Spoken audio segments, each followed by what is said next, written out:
నమస్కారం. ఈ రోజుకి తెలంగాణలో ప్రజాప్రభుత్వం ఏర్పడి 30 రోజులైంది.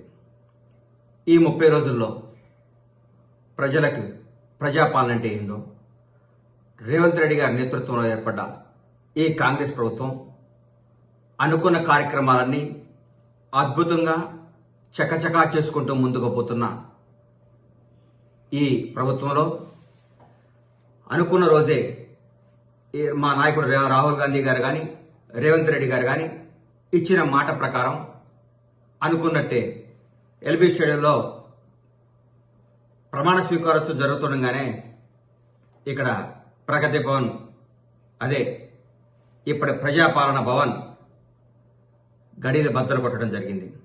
2 రోజుల్లోనే 2 కార్యక్రమాలు చేయటం, ఎన్నో అద్భుతమైన పథకాలు చేసుకోవటం, భారతదేశంలో ఉన్న ప్రతి ఒక్క ప్రధానమంత్రితో పాటు ప్రతి మంత్రి దగ్గరికి పోయి మన రాష్ట్రం గురించి, మన రాష్ట్రానికి రావాల్సిన నిధుల గురించి మాట్లాడుకోవటం, ప్రతి ఒక్కళ్ళకి రాజకీయం చేయకుండా ప్రజాపాలన అంటే ఏంటో, ప్రజలకు చేరువై ప్రజలకు న్యాయం ఎలా చేయాలో ప్రజల కోసం 20 గంటలు తప్పిస్తున్న ముఖ్యమంత్రి రేవంత్ రెడ్డి గారు.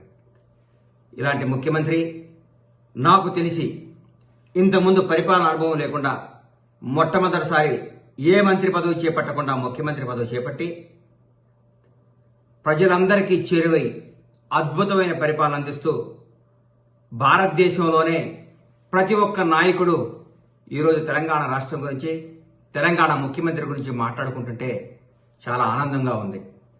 రేవంత్ రెడ్డి గారి నాయకత్వంలో రాబోయే 5 సంవత్సరాల్లో తెలంగాణ రాష్ట్రం భారతదేశంలోనే నంబర్ 1 రాష్ట్రంగా తీర్చిదిద్దుతారు. అన్యాయాలు లేవు, అక్రమాలు లేవు, దొరతనం లేదు, దొరపాలన లేదు, దౌర్భాగ్యమైన జీవితం అనుభవించాల్సింది లేదు. ప్రతి ఒక్కళ్ళు నిజాయితీగా ఆనందంగా గడుపుతున్నారు ఈ 30 రోజుల నుంచి. దాదాపు ఈ 30 రోజుల్లో 8 కోట్ల పైచిలుకు మహిళలు జియో టికెట్ తెగిందంటే పరిపాలన ఎంత బాగుందో మీరు ఒకసారి ఆలోచించుకోండి. ఇదే కాదు, ప్రతి ఒక్కటి ప్రజల కోసం, ప్రజా శ్రేయస్సు కోసం, ప్రజల సంక్షేమం కోసం తెలంగాణ కాంగ్రెస్ ప్రభుత్వం చకచకా దూసుకుపోతున్న విధానం చూస్తుంటే ఆనందాన్ని ఇస్తుంది, అద్భుతం అనిపిస్తుంది. రేవంత్ రెడ్డి గారి నాయకత్వంలో ఇంకా ఇంకా ఇంకా ఎన్నో అద్భుతమైన కార్యక్రమాలు జరగబోతున్నాయి. దయచేసి ప్రతి ఒక్కళ్ళు రేవంత్ రెడ్డి గారి నాయకత్వంలోని కాంగ్రెస్ ప్రభుత్వాన్ని ఆశీర్వదించి మీరందరూ మన రాష్ట్రాన్ని నంబర్ 1 స్థాయికి తీసుకుపోయే విధంగా అందరూ సహకరించాలని కోరుకుంటూ సెలవు తీసుకుంటున్నాను.